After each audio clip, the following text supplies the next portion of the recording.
Here's a little aside for you. Contrary to popular belief, there is no law in any of the 50 states that says you must embalm a dead person, and likewise, there is no law in any of the 50 states that says you must hold a wake, if you're going to have one, in a funeral parlor. Hence, waking the departed in an unembalmed state at home is perfectly okay in any of the 50 states. My great-uncle Bartholomew Lynch had passed on and was waked in my grandfather's home. My uncle was called Bat, for short ever since he was a child, and my granddad was also Bat's father-in-law. Well, being an Irishman through and through, it was only fitting that Uncle Bat be given a send-off in fine Irish tradition. Grandad never liked Bat and only tolerated him at best all the years he was married to his daughter, my Aunt Lolly.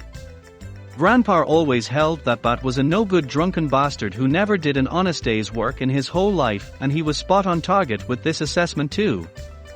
A friend of the family, Gus Harrapy, was the proprietor of the Harrapy Funeral Home, and he delivered a plain oak coffin with a pair of church candles to Grandpa's house. Uncle Bat had been dressed in a clean suit by the neighborhood women who were charged with such duties. Some keeners were hired to wail, cry, and sob during the wake at the side of the coffin, and plenty of food and copious amounts of drink were made continually available. Uncle Dennis with his squeeze box and Uncle Bert with his spoons provided the music throughout the evening as the wake got off to a lively start.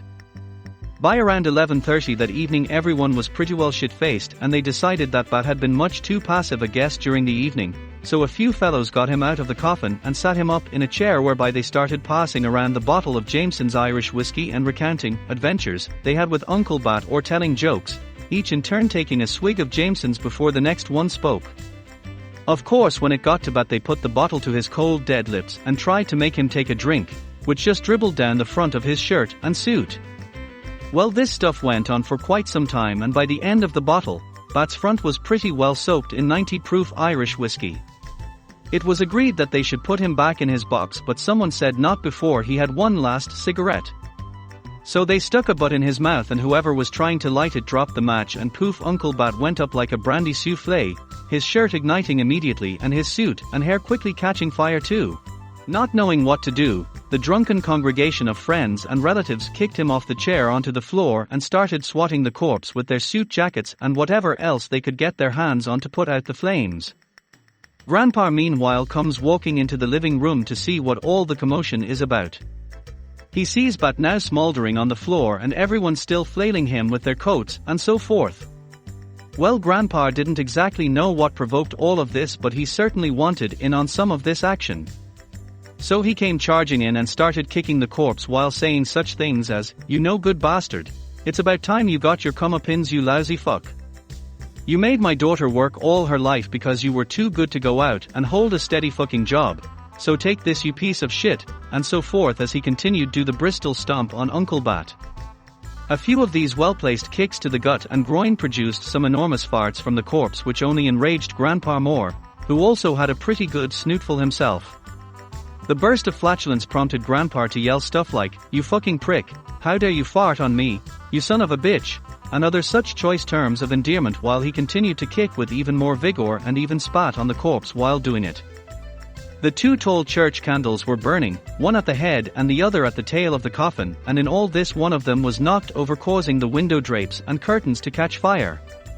The corpse had defecated from the stomach kicks, and Grandpa was putting on such a great show, literally kicking the shit out of Bat now in his last chance to release the hostility he had pent up all these years, so nobody noticed the fire until the whole window frame was burning.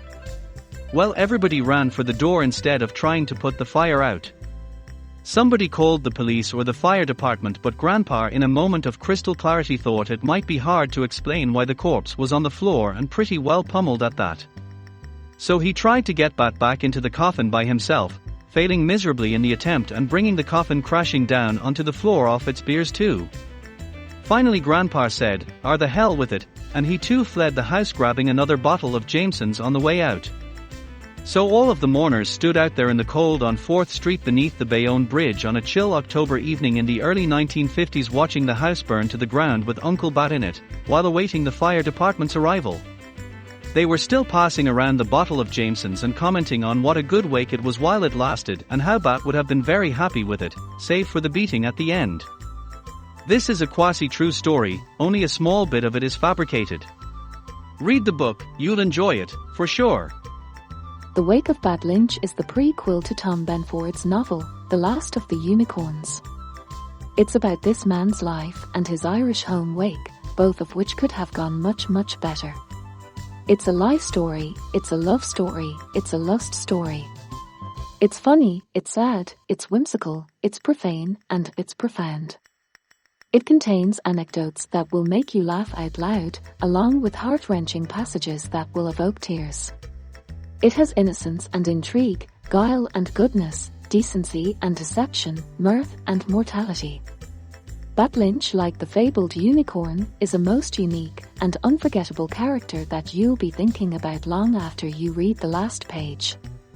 Order your author-signed copy of The Last of the Unicorns, softcover novel, 372 pages, cover price, $22.95 via PayPal.